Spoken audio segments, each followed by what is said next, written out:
There's moments in conversations with your teen where you can just feel the shift. You were calm, you were listening, and then something they say, it just hits you. And suddenly you're not responding from peace anymore. You're reacting. Any anchor you had in Christ is floating off into deep waters. And most of us in that moment try to fix it. But what if that reaction is actually revealing something deeper? In this part 3 episode, I'm going to walk you through a simple way to recognize what's happening, uncover the lie underneath it, and begin bringing that to God so that He can replace it with His truth, so that you can actually live this out in your real conversations.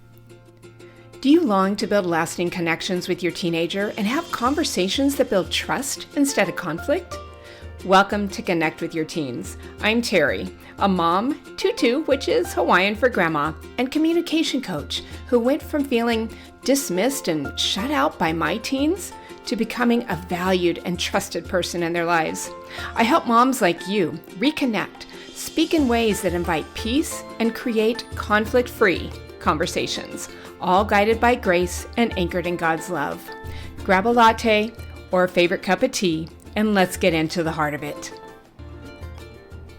Mom, if you're tired by your communication being driven by lies lurking underneath the surface, I want to invite you to book a one-to-one communication call. It's personalized to you and your family. You get to bring what's really going on right now in your relationship, and I'll help you discover what's happening underneath. Any lies or communication patterns that might be affecting your relationship, and what it could look like for you to begin responding differently from a place of peace anchored in Christ. Just head to connectwithyourteens.com/1-HOUR-communication coaching. That's connectwithyourteens.com/1-HOUR-communication coaching. And I'll drop the link in the show notes as well.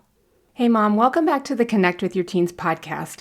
After the last 2 episodes on the lies we believe, the communication patterns that can come from those, and how they affect our relationship with our kids, I wanted to do one more episode. This one is really about helping you begin to uncover what those lies are for you, and not just the lie itself, but what is the root of that lie? Where did it come from? Where did you learn it? And how you can begin to bring that to God so that He can start dissolving that lie and the false identity that's been built from it, and replacing it with His truth about who you are and your true identity. So whether those lies are one of the 5 we've discussed, I'm not enough, I need to control my teen, I need to correct them to get real change, my kid's behavior defines my worth as a mom, or if I don't get things right, I might lose them, or even other lies like their future is up to me, if I don't handle this well, I'm a failure, I should be doing this better by now. These lies will influence how you show up and react in conversations. It will shape how you communicate, not just with your kids, but everybody around you. So here's what I want you to start noticing. When you become unanchored, you can feel it, right? Your heart starts beating faster, or there's this tension in your chest. There's an urgency that rises up inside of you. You want to teach, you want to defend, you want to explain, you want to fix, you want to direct. You break out in a sweat, okay? So all those are signs you're not in peace at that moment, that you're not anchored in Christ. Because when you are anchored in Christ, you are grounded in His peace. You don't react the same way. You can stay calm. You can listen. You can invite your kids to say more. You are present in the moment. And this matters because Galatians 5:1, it says, "It was for freedom that Christ set us free. Therefore, keep standing firm and do not be subject again to a yoke of slavery." And when Paul's talking about a yoke of slavery, he's talking about something that's driving you, controlling you, weighing on you. And Mom, that's exactly what lies do, don't they? They put pressure on us. They cause us to need or believe that we've got to perform when we just need to be who we are. They trick us into thinking that we've got to hold it all together instead of living from the freedom you already have in Christ. I want freedom for you in your parenting, freedom in your communication, freedom in your relationships, freedom in your body, your mind, and your confidence. Because when we stay in those triggered states, that fight, flight, freeze, or fawning responses, it affects us. Our bodies weren't designed to stay in those heightened states of our adrenals just going crazy because we're in these stressful, fearful times. Those create stress and tension. Over time, it wears on us. The physical effects, the emotional effects, and I've experienced that. And I don't want that for you. So this isn't simply about your communication. Yes, it's going to change your conversations, how you show up, but it's about freedom for you as well, so that your anchored communication flows more effortlessly from you. I think of it like seeing a tree with unhealthy fruit and trying to fix what's growing above the surface. You see, the problem isn't the fruit, it's the root. It's what's going on underneath. So if the root is bad, it just keeps producing the same bad fruit. And in the same way, your reactions aren't random. They're being fed by something underneath the surface, the lies. And if that root isn't from God, it's meant to be uprooted and replaced with His truth. So what I want to do today is give you a really simple process to begin doing this with God. If you can, get to a quiet place with a notebook and walk through this with me. If not, just listen. I can't tell you how many times God's brought huge revelations to me while I'm listening to something in the car, or doing housework, or gardening. So just write down whatever He reveals to you later. So step 1 is to uncover the lie. First, I want you to think of one situation, one conversation where you tend to react with your teen, like when they roll their eyes and say, "I know,"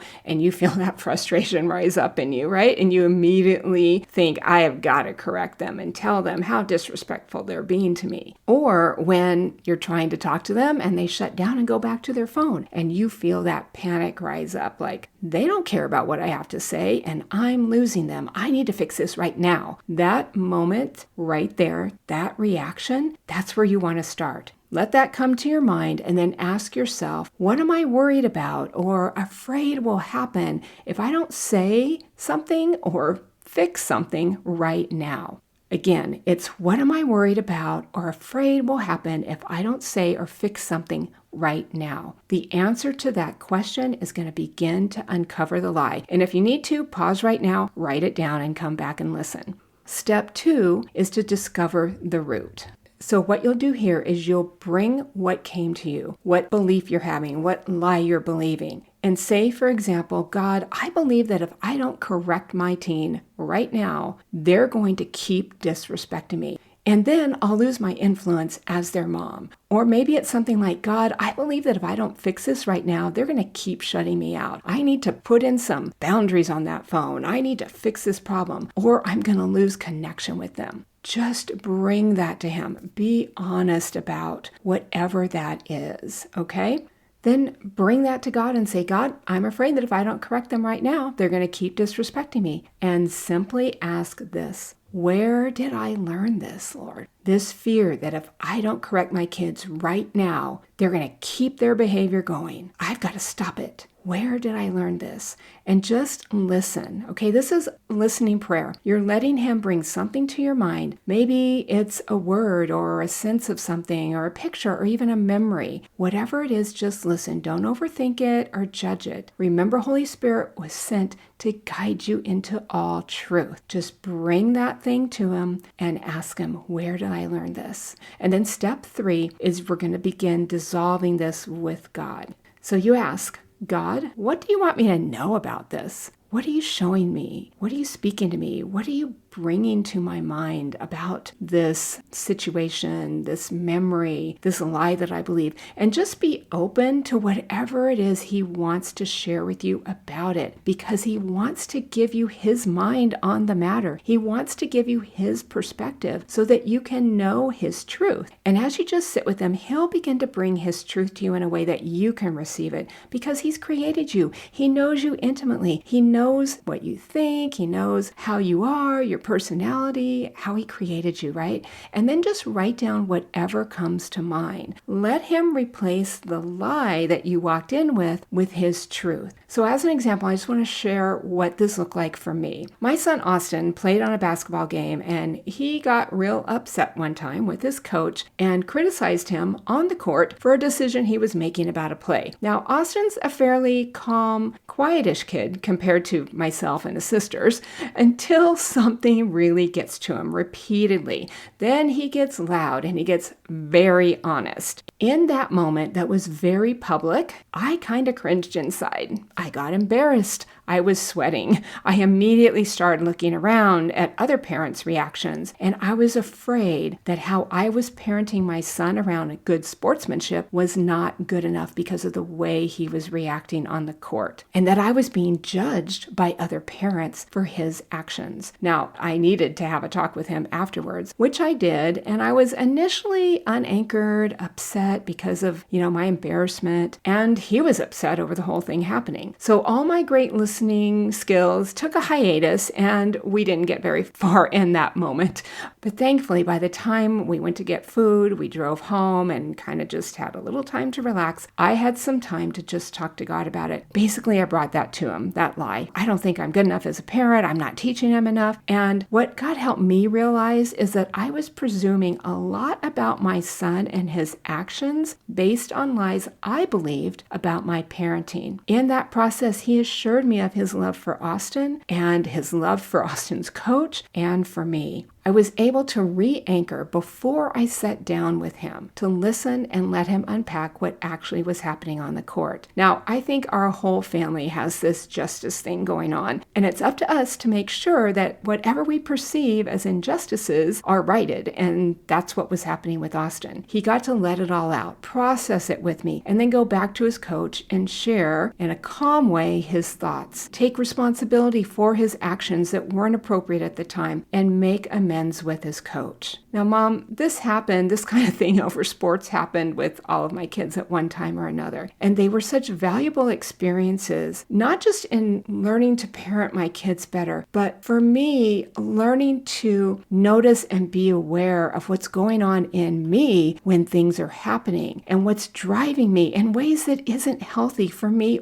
or for my kids or my relationships. Now, Austin and I have a very honest, open relationship, and he knows he can bring anything to me or his dad. And what's beautiful about that is he's developing that now with his own children. It is a gift, Mom, and I want this gift of freedom for you. That lie of not enough tends to just be underneath a lot of my reactions and my beliefs. And I've had lots of practice with God dissolving the effects of it. And there's others too that I've uncovered, and some of them get remedied rather quickly once I walk through that process with him. This healing process of living from God's truth rather than the lies we believe, it takes time. What I want to encourage you right now is just begin to notice, to uncover, and start bringing it to him. Go that next level from awareness to start asking him, what am I thinking here? What am I fearing? What am I believing? What do you want me to know about that? And bring me your truth and what you want me to do. And over time, you're going to start recognizing these things faster. You'll notice when you're becoming unanchored. You'll see the lies sooner, and you'll begin to return to truth more quickly.